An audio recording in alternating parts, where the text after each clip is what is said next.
I want to say good morning to everybody out there joining us. We are so glad you're here. Every session is being recorded and it will be available on Hoopa on our website in about a week. And we're collecting evaluations for each day. If you fill them out, then you will be entered into a raffle. And we'll be doing Q&A questions at the end. So if you type your questions into the chat and Q&A, we'll have some time for that at the end. And I would like to introduce Virgil Moorhead Jr.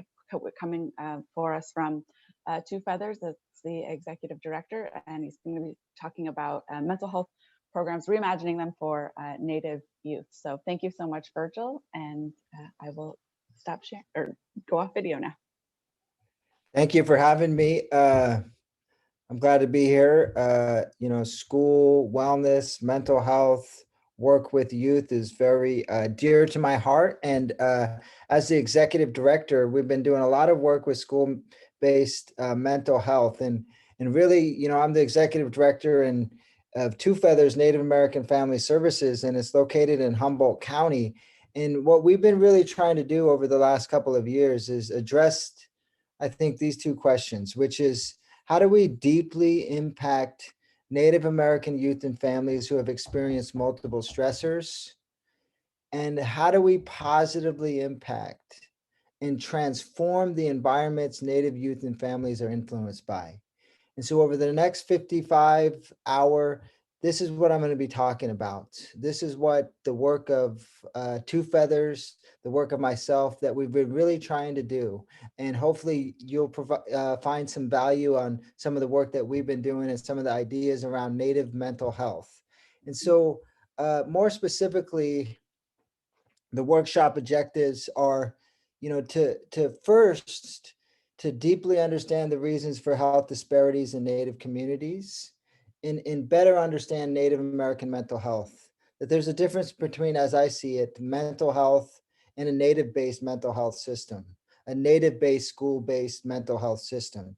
And so I'm going to briefly lay out a sort of somewhat logical understanding history of Native people in California, so that we better understand what we need to do for Native mental health in the first part of the talk. And then the second part is explore ways to reimagine mental health and to better serve rural vulnerable populations such as Natives. Because for those of you that may not be working within Native communities or with Natives, I still think there's a lot to get out of the work that we've been doing at Two Feathers, the work that we're doing within Native communities, that is applicable, that is useful for working in other vulnerable populations, especially in rural areas.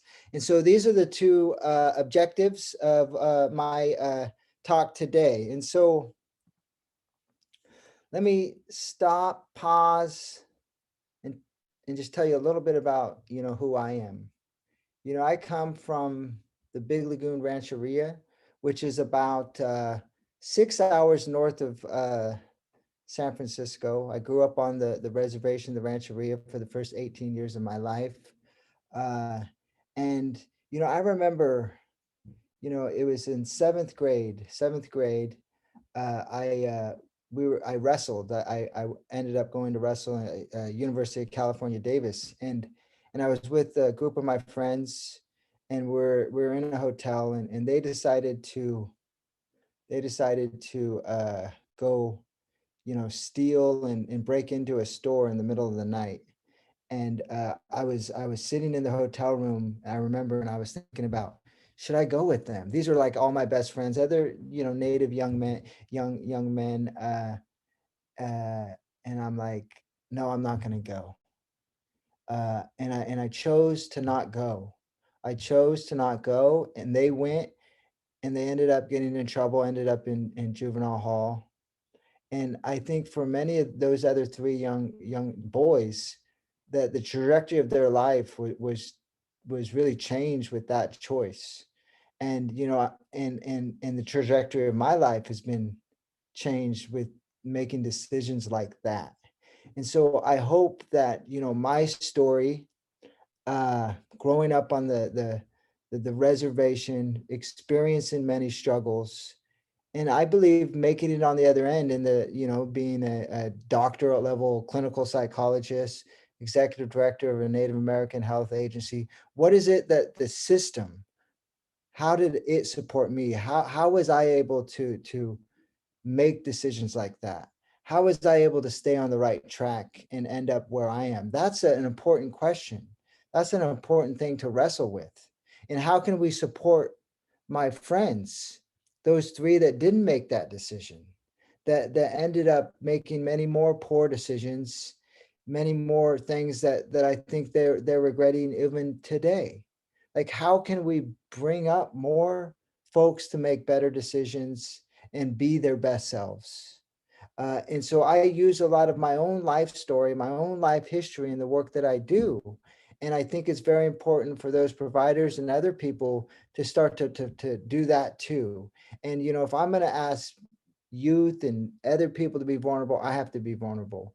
And so that's just to center us of who I am, of where I come from. This is Big Lagoon. This is right on the lagoon. And so with that, I'm going to now talk a little bit on how I would describe or I would give reasons to my three friends who are all natives, who and why maybe some of the reasons they made those poor choices, why they have struggled as they have. Some of my cousins, like, they're not just bad kids, they're not just bad people. Like, we have to understand in a very deep way why many, not all, but many of my fellow family members, other natives, have elevated rates of health disparities, struggle higher rates of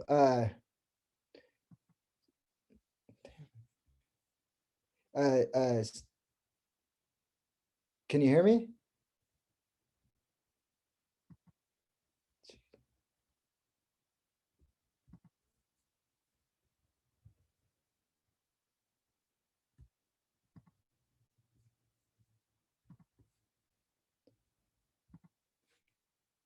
What the hell?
Rolling back out.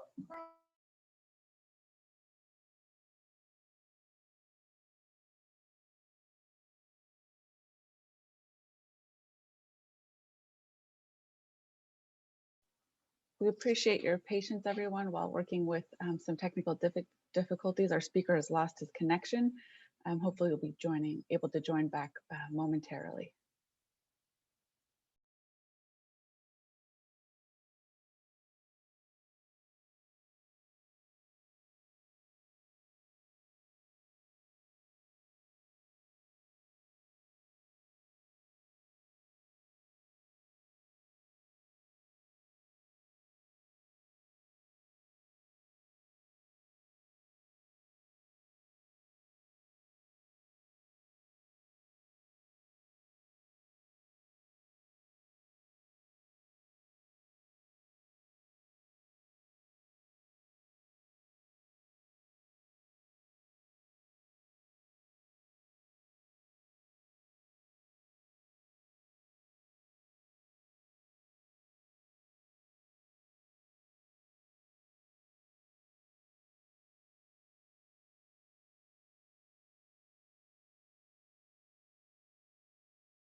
Again, we really appreciate your patience. The speaker's computer is having some technical difficulties. He's working on and restarting the computer and joining again.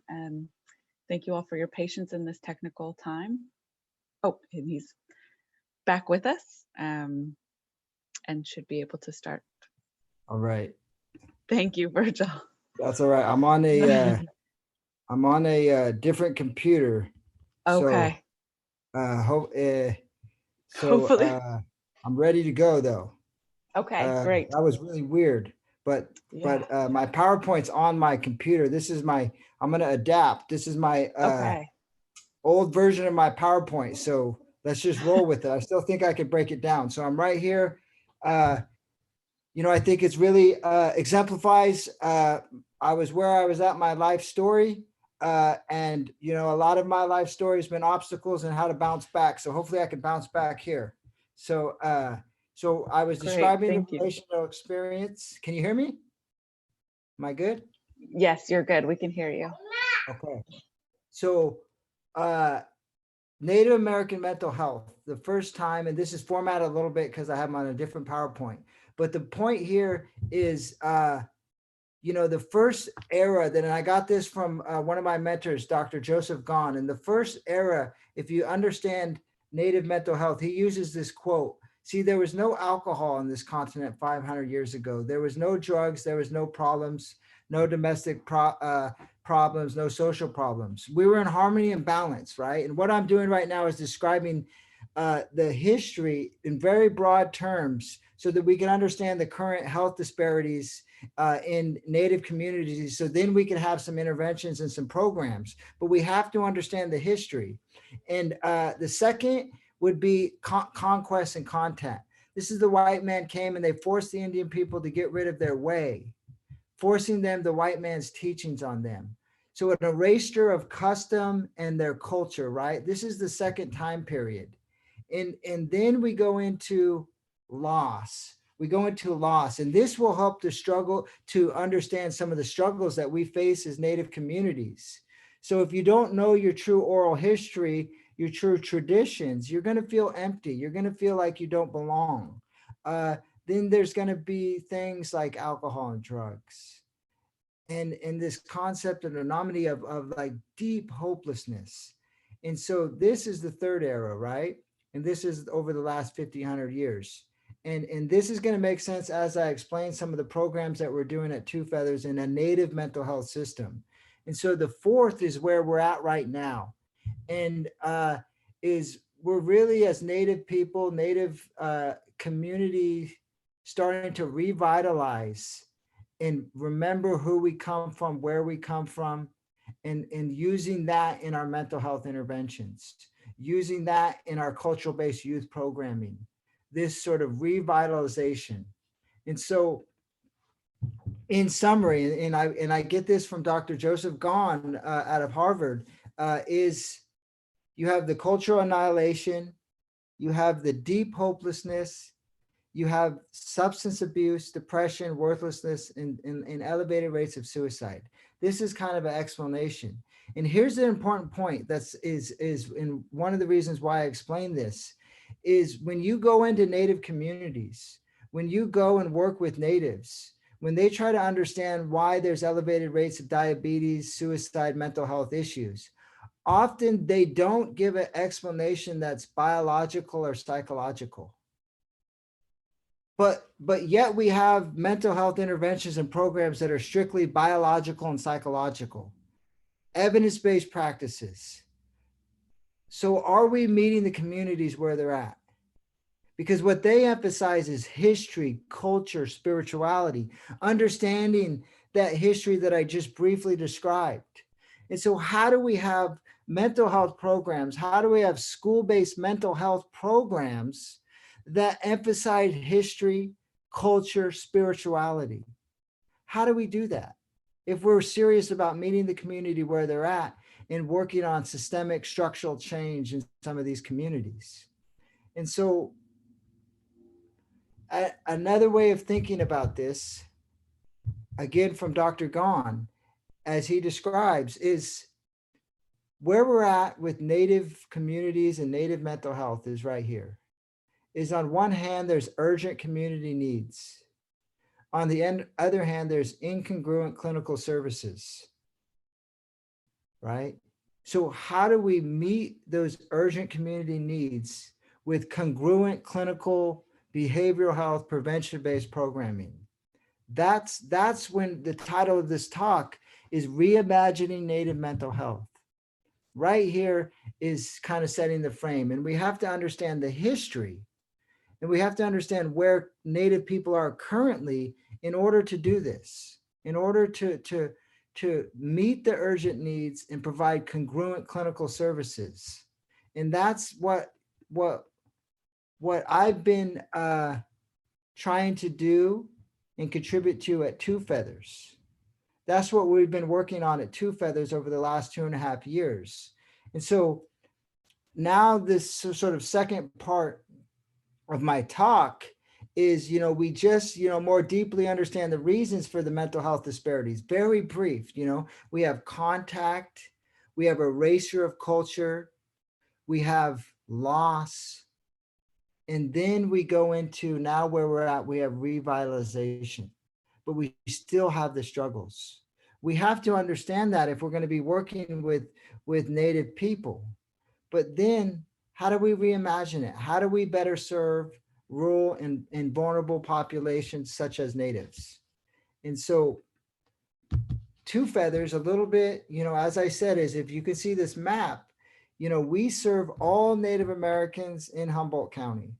There's 8, I think, federally recognized tribes. You can see where I grew up, which is right on the coast, Big Lagoon Rancheria. Two Feathers is about 15 minutes south of that.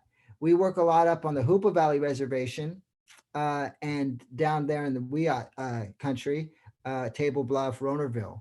And so Two Feathers is been working with doing and trying to reimagine Native American mental health as we know.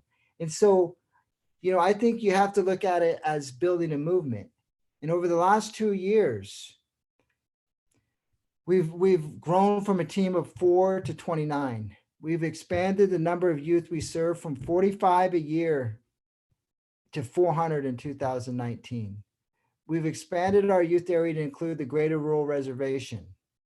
We've expanded service intensity from 5 kids a week to 60 kids a week in school-based psychotherapy. Very relevant to this conference, school mental health. A lot of our work is in the schools. And before the pandemic hit, we were seeing about anywhere from 50 to 70 kids a week in counseling, Native kids on the reservation. And before we got up there, Two Feathers, I think there was maybe a handful of kids being seen in counseling, one hand. And so we've really, focused on doing a lot of school-based mental health and using history, using to meet the needs of vulnerable, multi-stressed kids. And if you look at number 5 is building trust. Building trust is so important. And we have to look at trust at an individual, at a family, at a community, and even with social media at a sort of macro level. How do you build that reputation and that trust with that history that I described, with those my three friends that made those decisions when we were in 7th grade? How do we create a system where they know if they're having trouble, that they can rely on professionals, or they can rely on mentors, or they can rely on counselors, therapists? It starts with trust.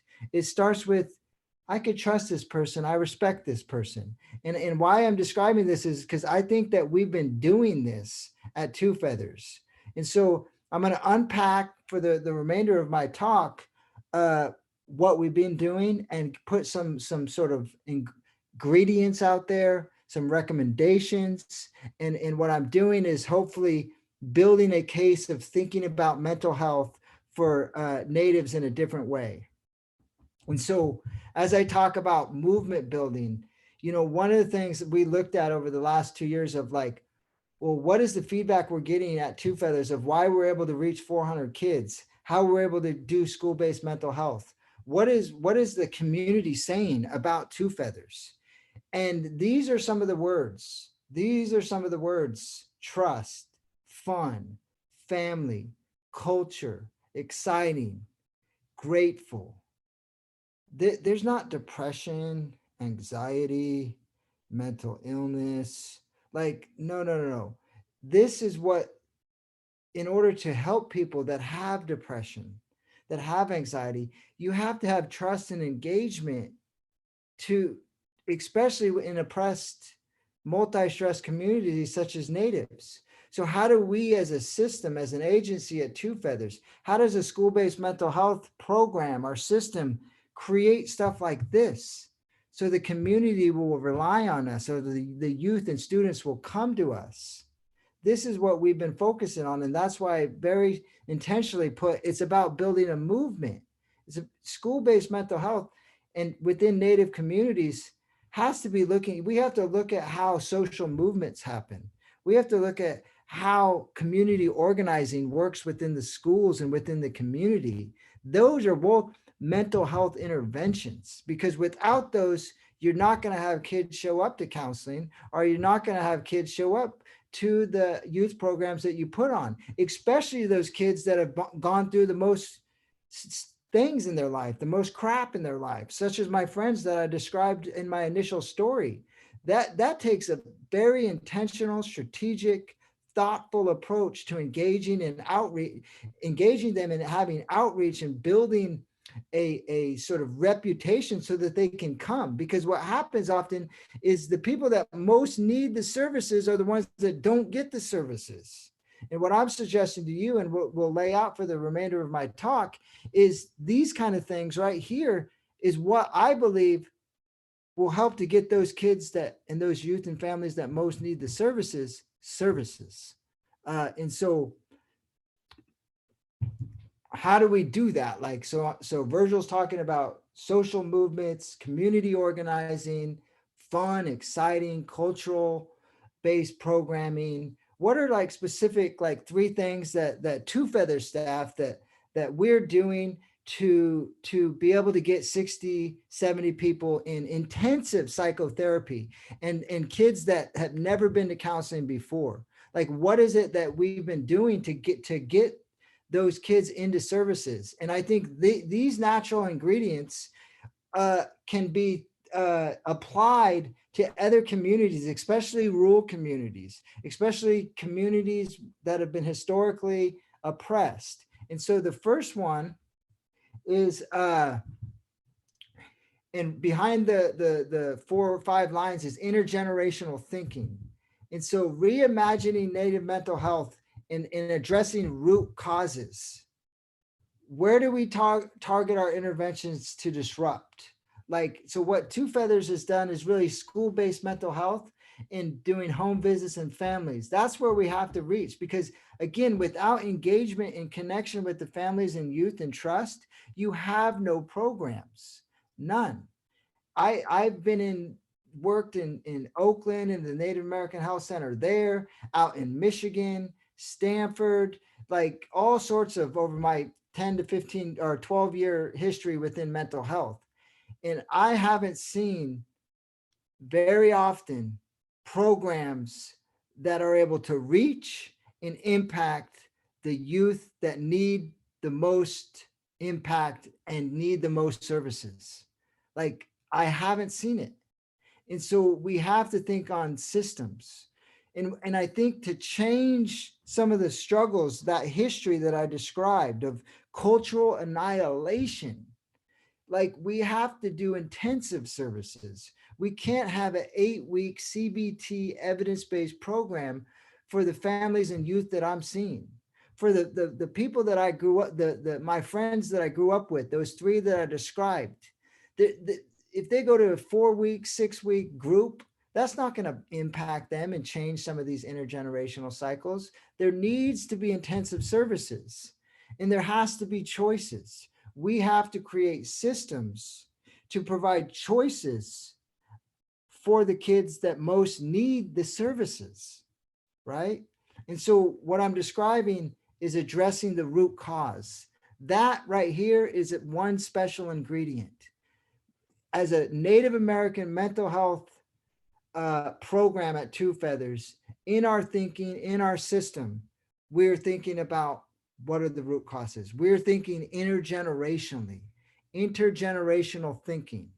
We are thinking systems. We're thinking the importance of intensive services, providing choices. And the last one is changing narratives. That's consistent with the theme of my talk, of the title of my talk, reimagining mental health. But we have to change the narratives, right? There's an African-American legal sort of expert, activist, Brian Stevenson. And I often quote him because, you know, he was fighting on death row in Mississippi, and he was going in front of judges, and for some that were not guilty. And because the narrative and what he found, and he's changed some of his work, because the narrative, what the judges were internalized about Black men, he was not being able to really get justice because they had been told that about this is what a Black man is. This is, and so what he has been doing lately is working to change the narratives in the communities, learning to or teaching people about the thriving, the positive things of Black culture, and teaching history. Well, that's what we have to do in mental health too, is how do we change the narratives that are told about Native American people, so that when a teacher or a aide works, or a counselor works with a Native, they're able to have an in-depth, full understanding of the complexities, both the struggles and the positives of Natives. Well, that's our job as a mental health profession, as a health center working with schools. We have to get more stories out, and that's addressing the root cause. So if you look at this slide as an example of what I'm talking about, in the Maori have changed what they call mental health workers. They've used their own language. They call them change makers. They don't label them with depression, anxiety. They use stories to explain some of the suffering, and they use creation stories as a form of healing. And their conceptualization of the problem is like I described in the beginning of my talk. It's recovery from colonization, right?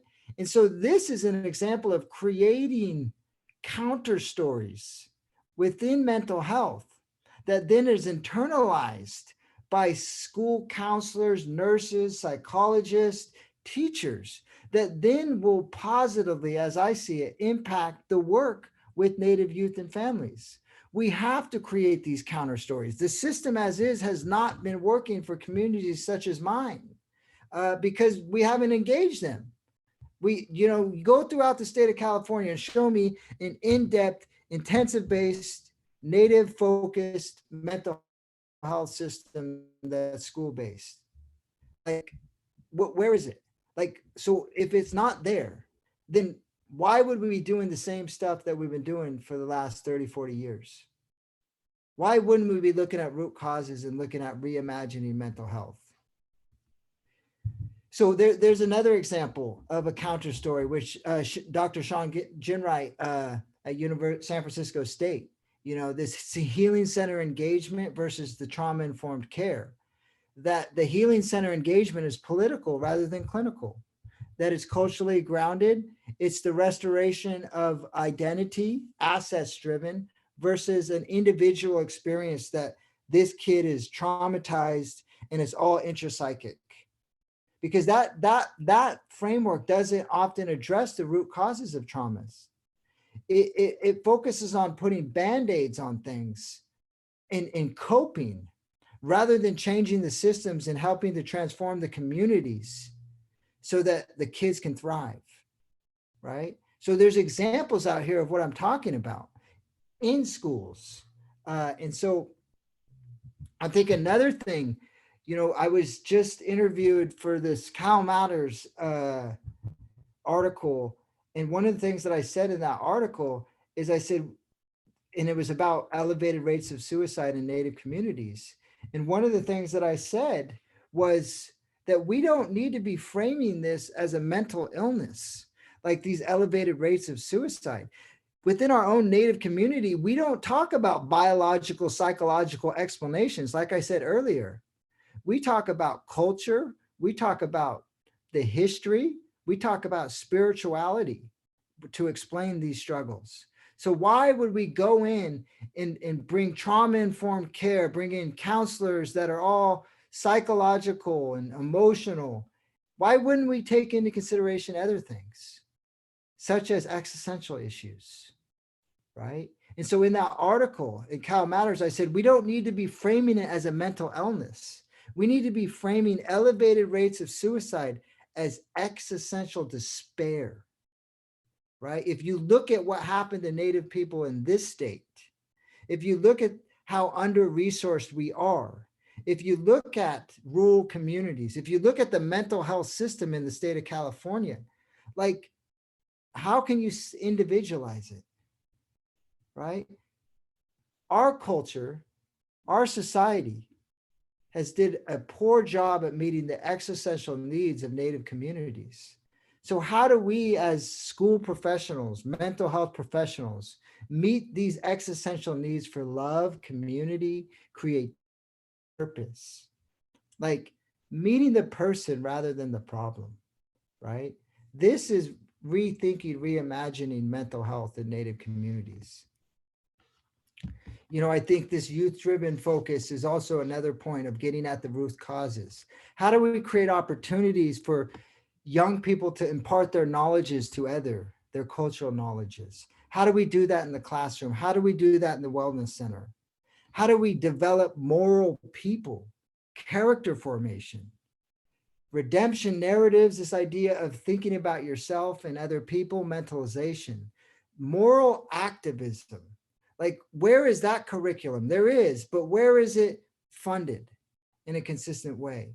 Because moral activism and developing youth in this way can have community transformation, getting at the root cause.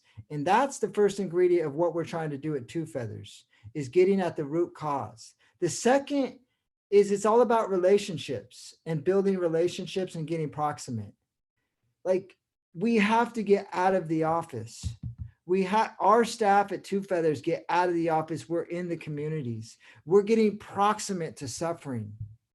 If you're not proximate and close to the community that you're serving in their own homes, in the community events that they go to and attend, in their ceremonies for Native people, then you're going to have a really hard time building that social movement and really having that community-wide impact. We have to prioritize a deep understanding of the community needs and that we're not the expert. That at the same time, we need to individualize programs to get to so you have the same place that you're trying to get to, but different ways. One of the trauma, experts, Bruce Perry, talks a lot about this. Like, so we have to be very flexible, very nimble in our interventions, but we're only going to really know what interventions are going to work if we get proximate, if we're in the community, right? And so we have special ingredients is the root cause. And I laid out 3 ways to get at the root cause. And now what I'm talking about is getting proximate.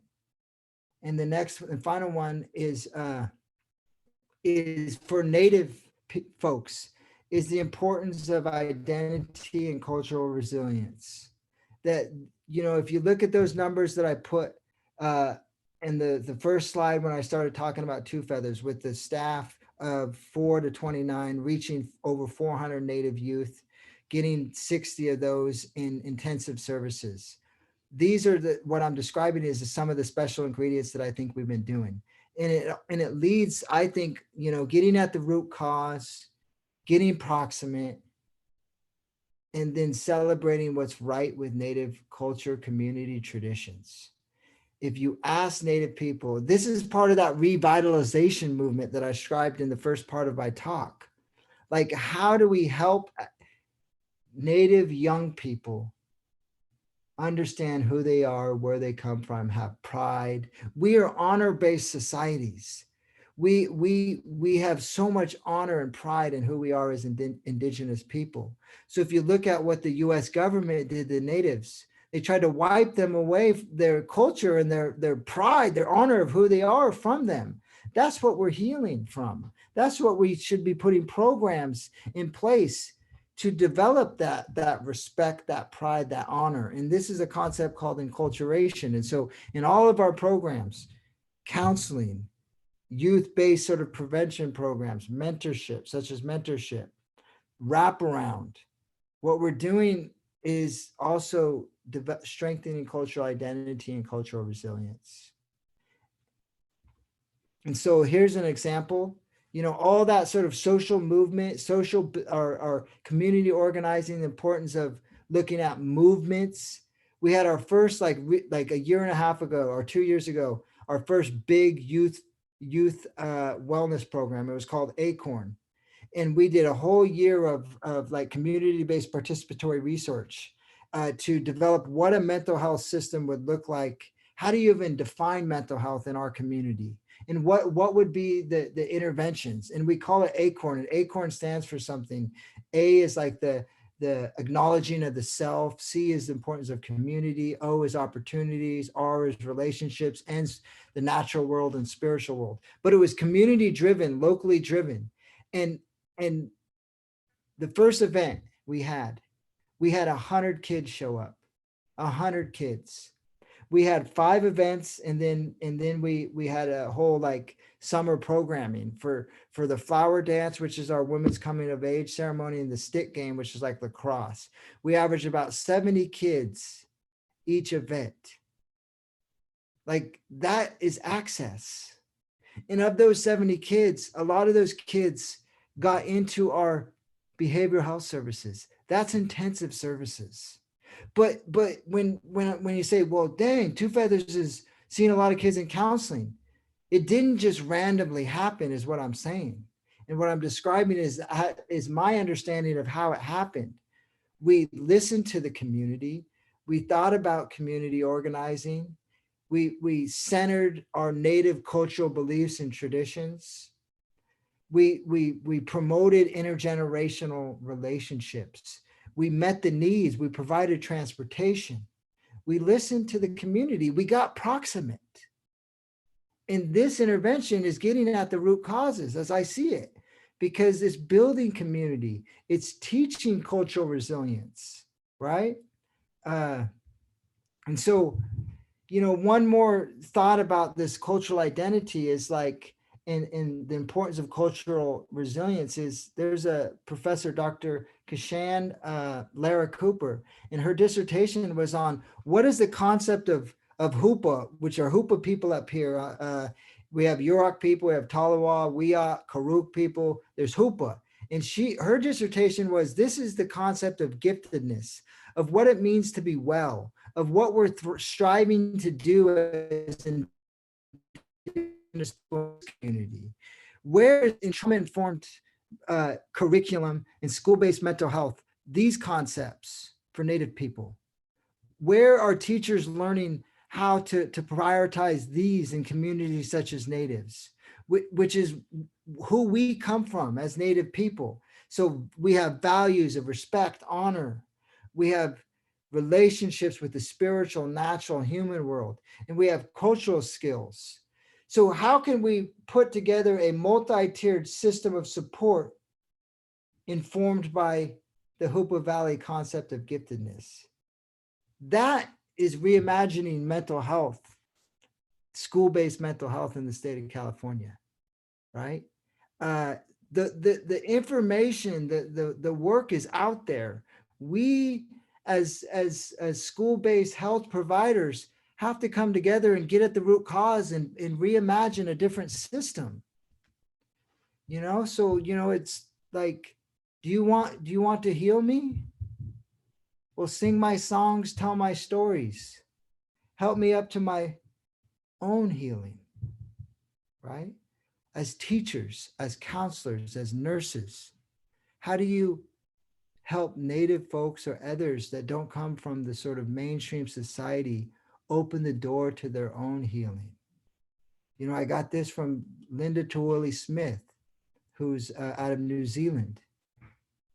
Like, how do we do that?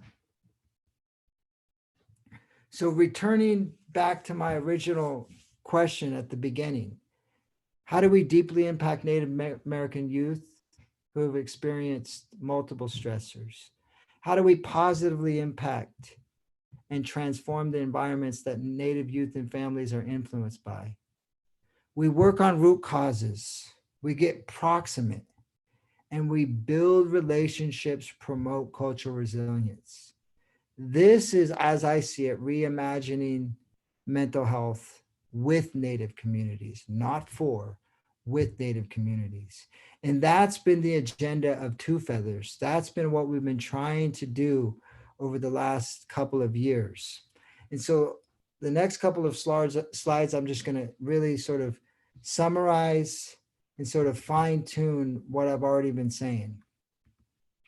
So it's just a little bit of format because it's on a different computer, but I'll explain. So as a summary, if you look, the arrows are going forward from grass movement to culture, to engagement, to trust. And then we have the mental health interventions. And we have to think 7 generations. It has to be intensive services.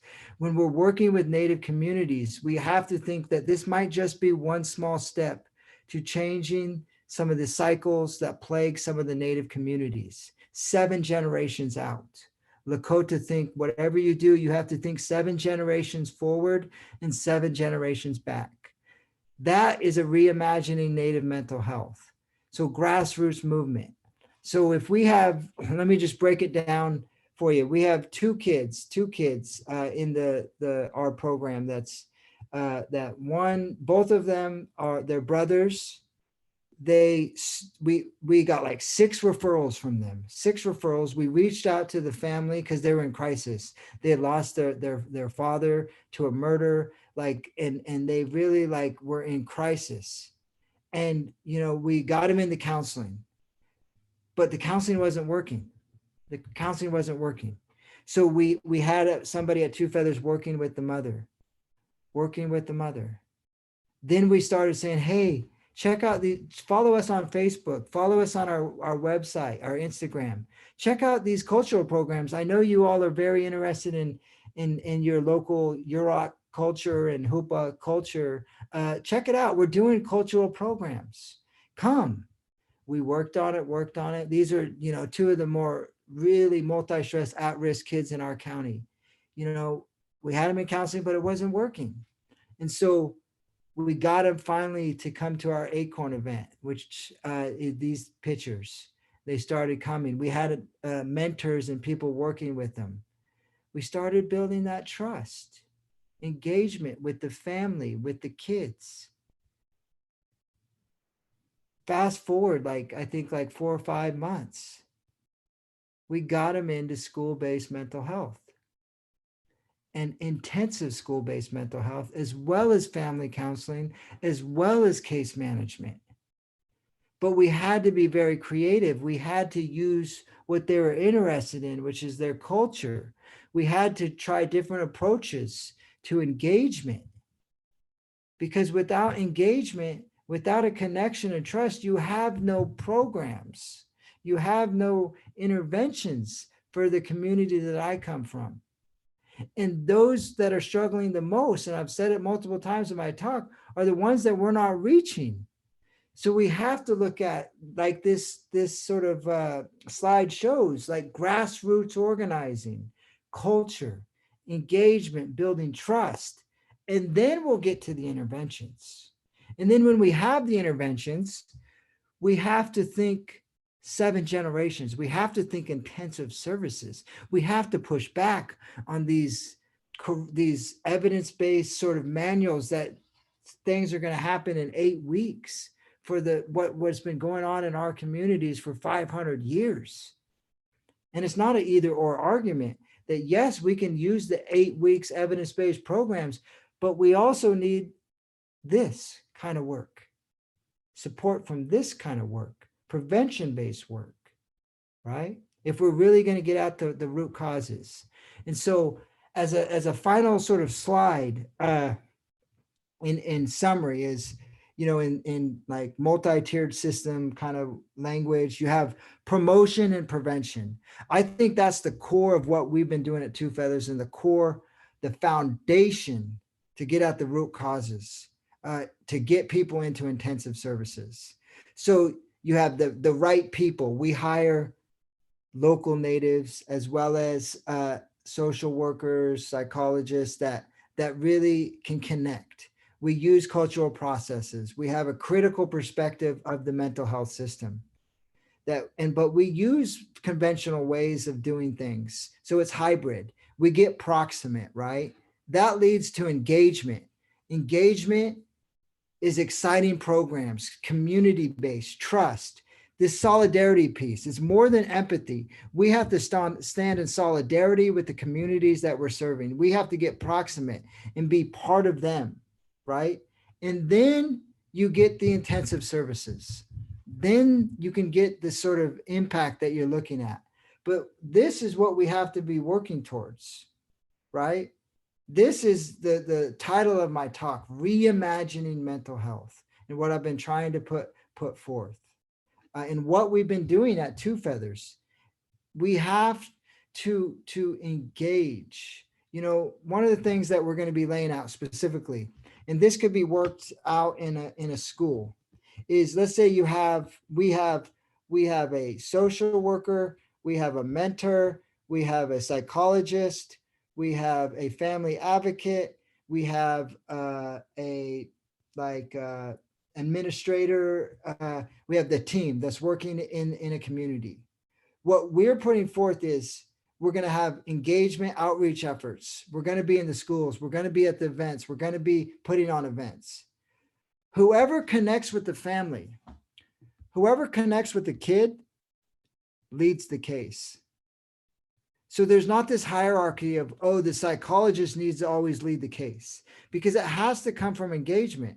So let's say if we have a mentor at Two Feathers, if that mentor is able to connect with the youth, then we put the support around that mentor with the psychologist, social worker, or case manager to support the work that mentor has with the kid, with the youth. Because what I'm saying is, if you don't have the engagement, you don't have the programs. And so what we try to do is say, well, wait, only psychologists and social workers are supposed to do this kind of work of meeting existential needs. But what if the psychologist and the social worker can't connect with the kid, can't connect with the youth? Oh, well, then that program, it just doesn't work. No. We have to be creative and adaptive and lead through engagement in relationships and trust in Native communities. We come from villages in relationship-based people, community-oriented. So we have to have systems and programs that lead with relationships, lead with engagement. And then engagement, once you have the connection, then you get the support from the professionals. If the family or the youth want it, but if they don't, then relationship, the mentor relationship, as an example, could be enough. I mean, one adult, research shows, while you're in high school, you have less likely to have sort of mental health struggles. You're more likely to do better in school. One adult. So we have the research there. So why aren't we prioritizing everything around this engagement piece, especially with the multi-stress, disconnected youth, right? And this is what we're trying to do at Two Feathers. We hire people based on relationships, based on how they can connect with our community, based on them being flexible, because you have to be flexible. You have to constantly adapt to meet the needs and connect with communities that we serve in Two Feathers, the communities that I come from. My three friends, they probably didn't have a relationally based professional or program to help them. Well, actually, I know they didn't. They had a system or an intervention that was forced upon them, and this is the only game in town. we have to rethink that. And I think that how we rethink that is through engagement. And so in summary, you know, school-based mental health, native-based mental health. There's the culture as treatment. And I get this from, again, my mentor, Dr. Gon. You start with the mainstream psychosocial interventions and adapt those for use in diversity. Yes, let's do some of that. But what I've been describing this last 20 minutes is start with the indigenous therapeutic traditions and then cultivate these for use as interventions. Acorn, that program that I described that had 100 kids show up, that started with indigenous therapeutic traditions. And then we got to the school-based mental health interventions. The inverted, that's rethinking, reimagining mental health for Native communities. And so the call to action, you know, I think is as the professor from Princeton, Dr. Eddie Glaude says, the largest problems Americans face is the value gap. The idea that society values white people over Black people, you could say, you know, people of color, society's inability to admit this. It's distorted.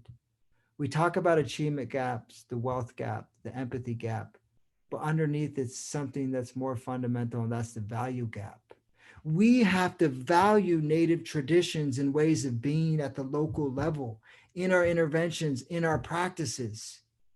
If we go in that we are the expert, how are we valuing Native communities? Just as much as other communities, if we're telling them this is how you're going to do health and wellness, this is how you're going to deal with mental suffering, how are we really valuing them? How is it not just another form of assimilation? So we, as health professionals, have to come together and reimagine mental health, reimagine other institutions and ways of doing things to better serve Native communities.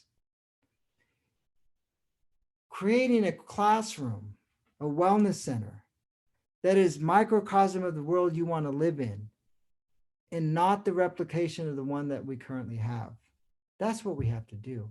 And what I try to just put forth is a wellness community center that is locally based, culturally driven, brings out the best of Native communities. And so that's what I have. And I think we have about 5 minutes for questions.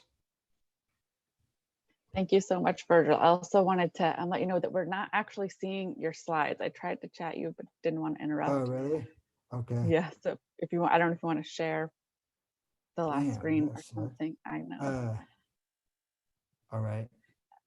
And now, yeah, if anybody has any questions, please chat them into the chat or the Q&A. We can ask them now.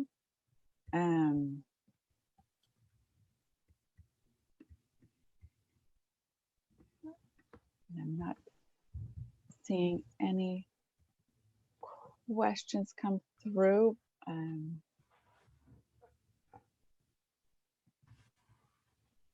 I should have checked my email. I didn't see the chat. It was I'm sorry about that. Yeah, but I think we will be sharing them. If you can send them to us, we'll be sharing them so people can access them later, and they can see a recording. And we've got a comment that the presentation was great without the slides. Okay. And oh, there we go. There's the question. Do you have recommendations for those of us providing mental health services in urban agencies and schools with intertribal identities and communities? Many of the youth are connected with their cultural practices, families of origins, reservations, but many youth are also not connected at all, especially foster care and adopted youths. Many of these youth also come from multiple ancestries and multiple ethnicities.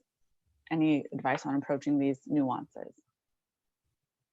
Yeah, I think, it's kind of what I talked about with, it's getting to the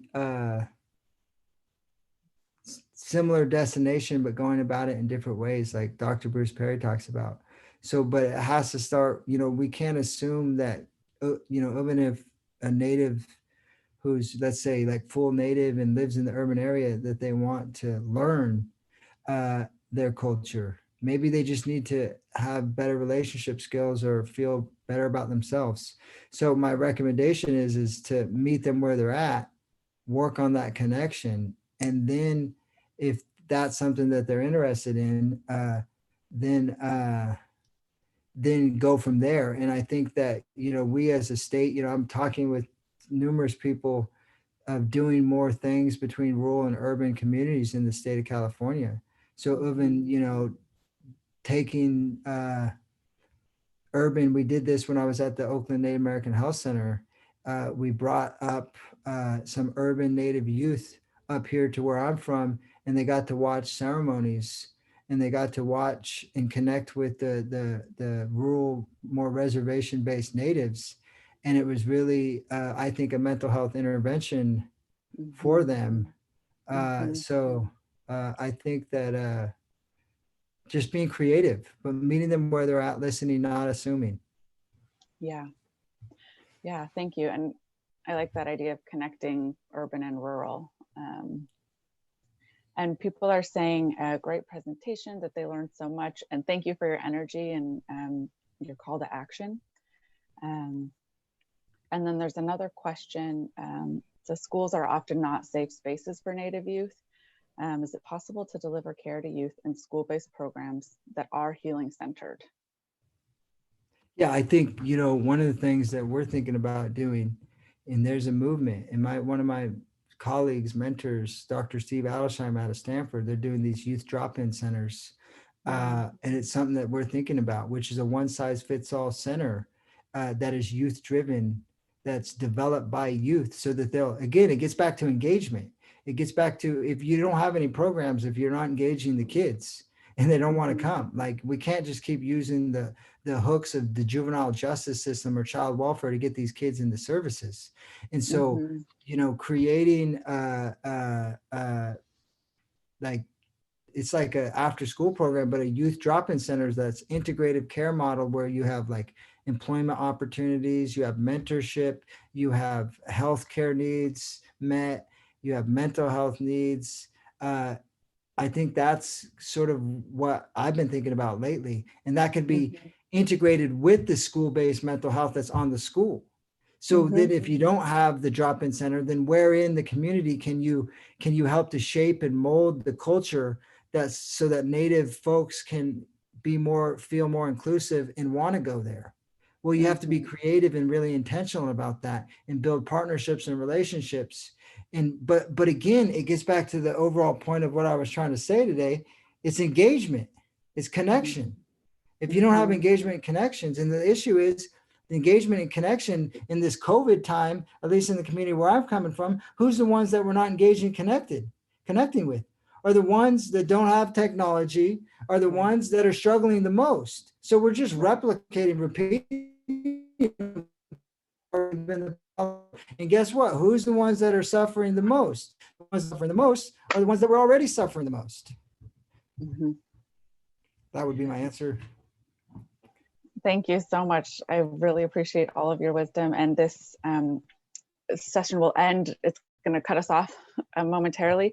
And so, everyone, I really appreciate it. And I know everyone who was on really appreciated your words. And if you can send us the slides, and we'll get them posted so people can look at them in the future. All right. Okay. Thank you.